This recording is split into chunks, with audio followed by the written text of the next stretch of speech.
प्रेमानंद मोन, प्रेमानंद मोन, ईश्वर ही है और है कौन।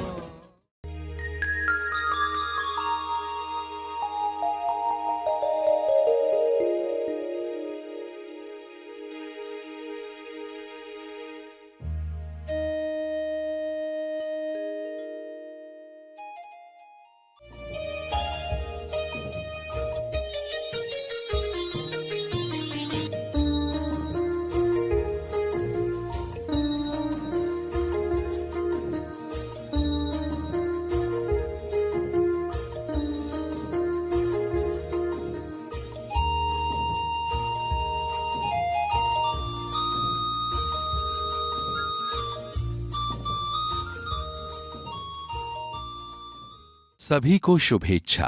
हैप्पी थॉट्स तेज ज्ञान फाउंडेशन द्वारा आयोजित ध्यान प्रार्थना बीज बोने के लिए आप सबका स्वागत करते हैं। रोज हम सब मिलकर प्रार्थना करते हैं ताकि हम खुद भी स्वस्थ रह पाएं और जो बीमार हैं उन्हें भी हम अपनी प्रार्थना का बल पहुंचा पाएं। तो आइए ग्रहणशील रहते हैं और इस प्रार्थना का लाभ लेते हैं। सभी की आंखें बंद हैं।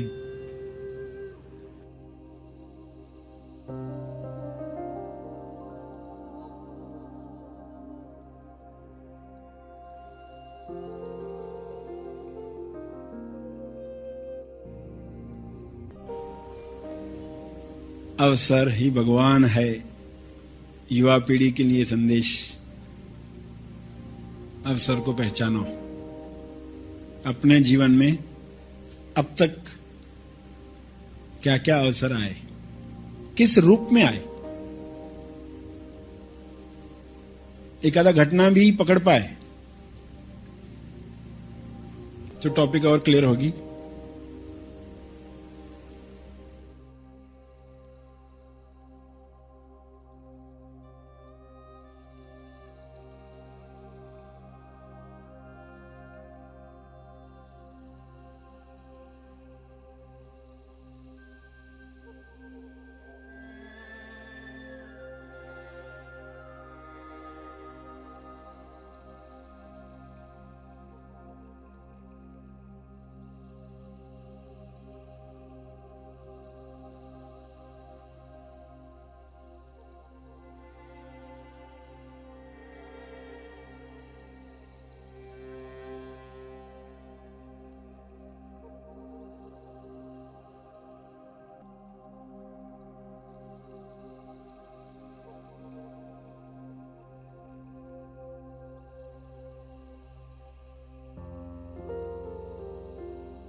क्या भयानक रूप में आने के बाद भी अवसर पकड़ पाते हैं?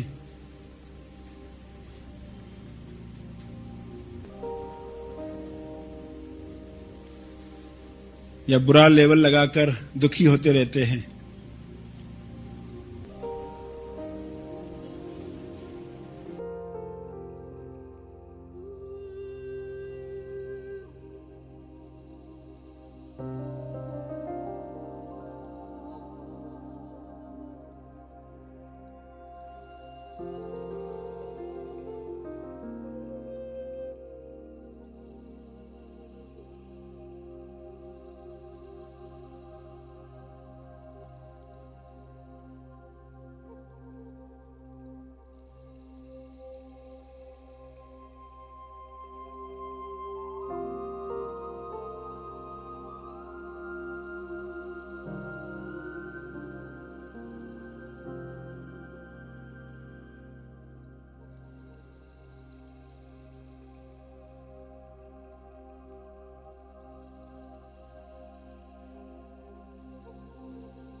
जवान वही है जिसके पास जय है, जागृति है। धनवान जिसके पास धन है, जवान जिसके पास जागृति है। तो युवा पीढ़ी खुद से पूछे, क्या हमारे पास जय है? जागृति है तो आप जवान हो, वरना बूढ़े, चाहे उम्र क्या भी हो शरीर की। होश है, ह्यूमर यानी हास्य,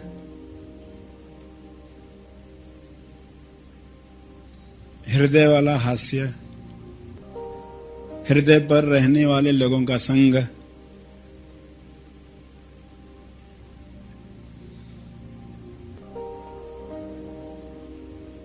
अवसर देखो, गुण देखो। जिन चेहरों से घिन भी आती है उनमें भी गुण हैं। जो चेहरे फिल्म स्टार जैसे नहीं लगते उनमें भी गुण हैं।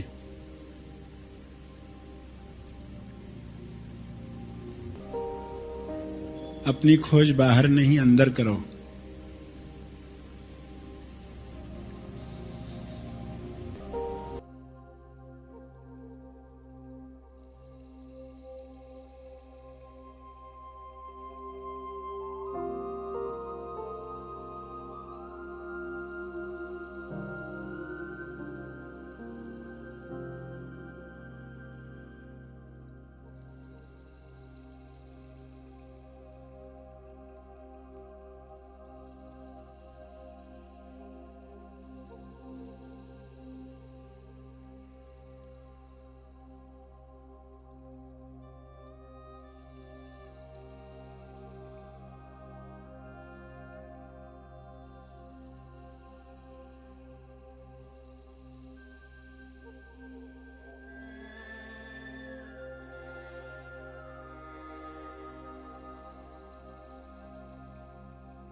किसी और की नकल आवश्यक नहीं है। आपके जीवन का अर्थ है, मिशन अर्थ है। गलत अर्थ मत निकालो। लोगों को देखा देखी गलत अर्थ मत निकालो।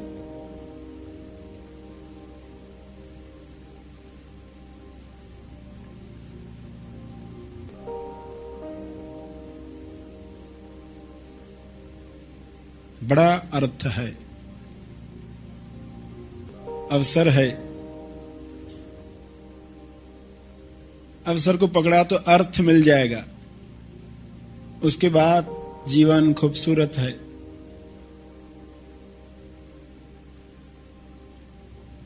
हर दुखद घटना में भी आनंद है, हर सफरिंग में भी अर्थ है।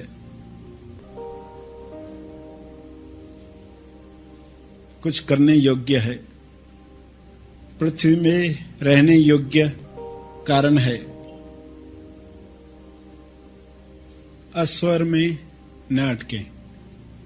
कहाँ स्वर चेंज होता है पकड़ पाए।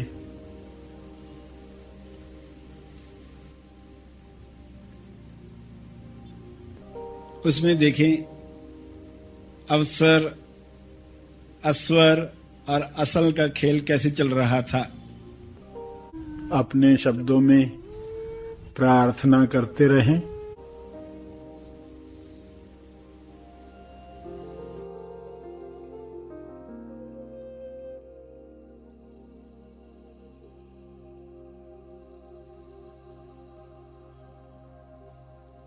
प्रार्थना के अंत में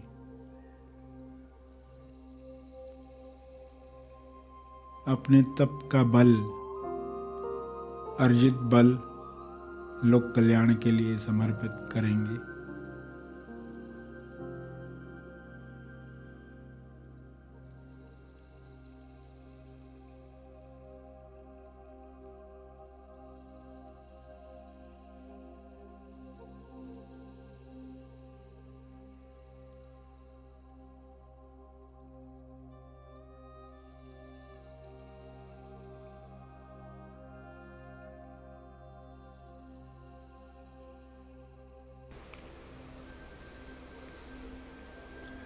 सभी धीरे धीरे आंखें खोलें।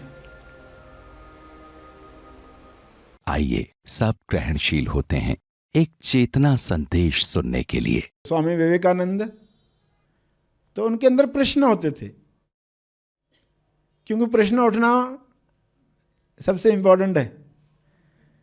आज के युवाओं में प्रश्न उठना बहुत इंपॉर्टेंट। और उनके अंदर जो प्रश्न उठा, जब उन्होंने रामायण सुनी, जब उन्होंने हनुमान के बारे में सुना, और आप जानते हैं कि कथाओं में कैसे आता है कि हनुमान अमर हैं,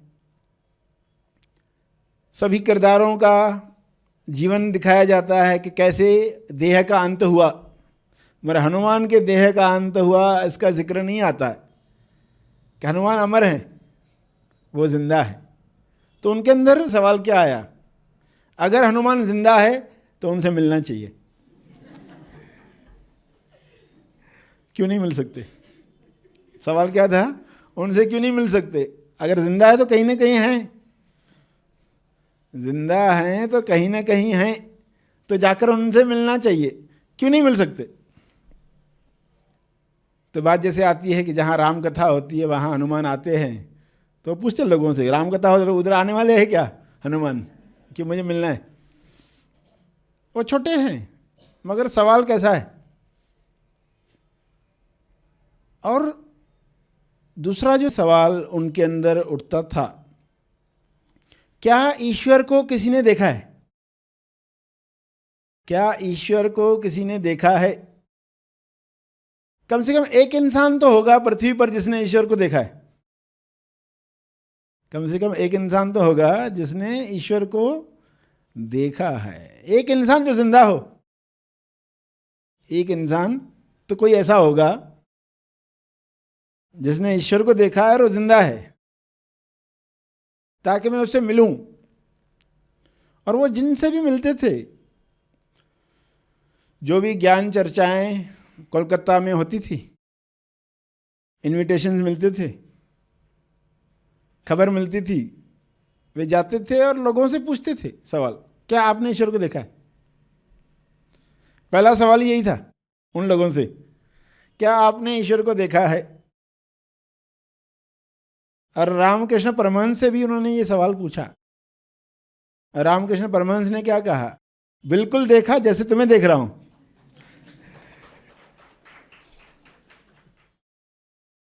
देख सकते हैं, बात कर सकते हैं, लोगों ने सिर्फ प्यास रखनी चाहिए, ईश्वर के लिए रोना चाहिए। क्योंकि लोग क्या क्या पाने के लिए रोते हैं जीवन में, मगर ईश्वर को पाने के लिए कहाँ कोई रोता है? ईश्वर को पाने के लिए कहाँ कोई रोता है? रामकृष्ण परमहंस के जब जवाब सुने, उनके अंदर जो पहले लग रहा था कि मेरे सवाल का कोई जवाब दे नहीं पा रहा है, मैं लोगों से जाके पूछता हूं तो लोग या चुप हो जाते हैं या कोई दूसरी बातें करते, टॉपिक ही बदल देते, ज्ञान चर्चाएं करते, मगर वो टॉपिक पर बात नहीं करते। रामकृष्ण परमहंस का जो जवाब था, हालांकि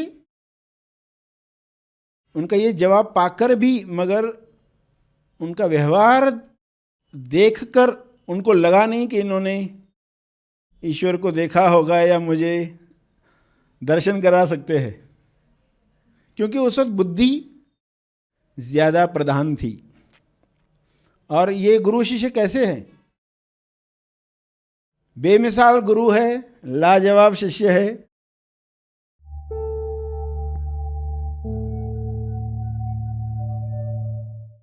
प्रार्थना और मार्गदर्शन का सभी ने लाभ लिया। आइए यहीं पर समाप्त करते हैं, कल फिर मिलेंगे। तब तक के लिए धन्यवाद।